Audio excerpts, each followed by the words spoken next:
everyone, welcome back to Be Behind the Screen.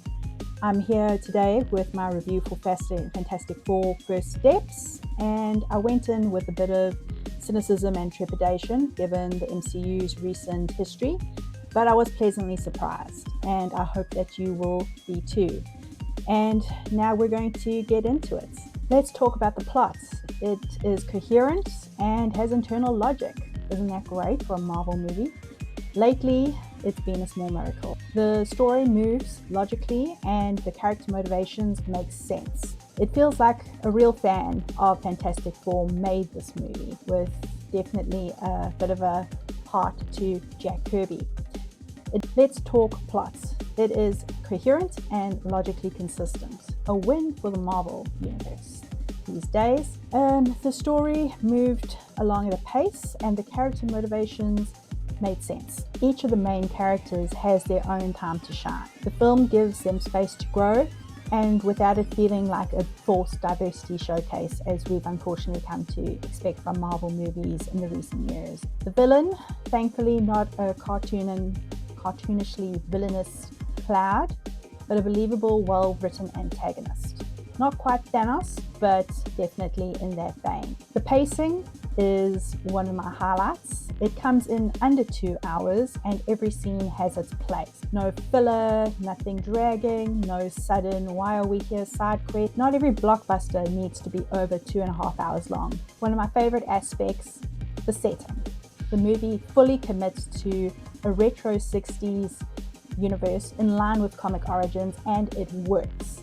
The design, the colors, the tech, the aesthetic is gorgeous and immersive without feeling like cheesy cosplay. It's clear that a lot of care went into creating this world. It's nostalgic but not stuck in the past, stylish but not over-designed. For once, the MCU actually has a film that feels like it has its own visual identity. Now I'd like to address potential criticisms of the film because of a lot of online chatter. Is this a Sue Storm saves the day type of movie? No.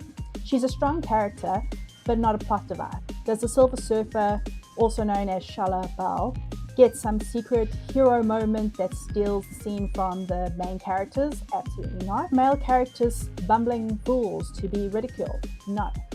Is the film woke?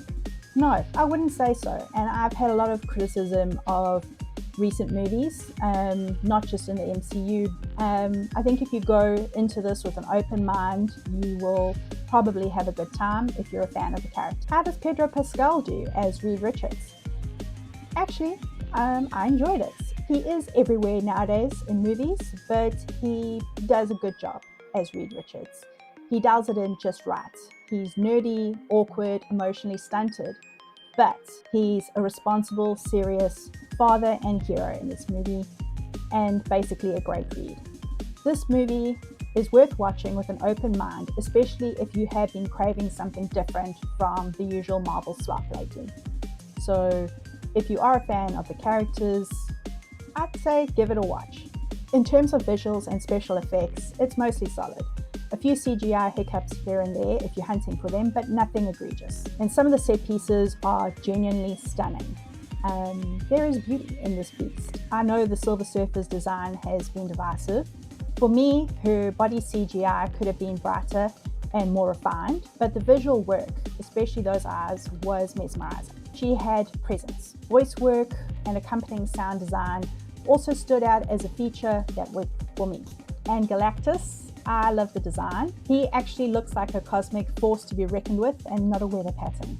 Some of the Galactus scenes suffer from the now standard too dark to see what's happening issue, but overall I was happy with how he was handled. So here's my final verdict.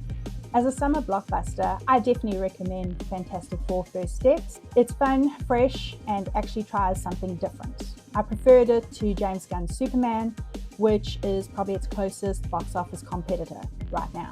I'll be diving deeper with a spoiler review in a few days because there is a lot more I want to talk about. But for now, if you've been waiting for a reason to give the MCU a chance again, I suggest you take it with both hands.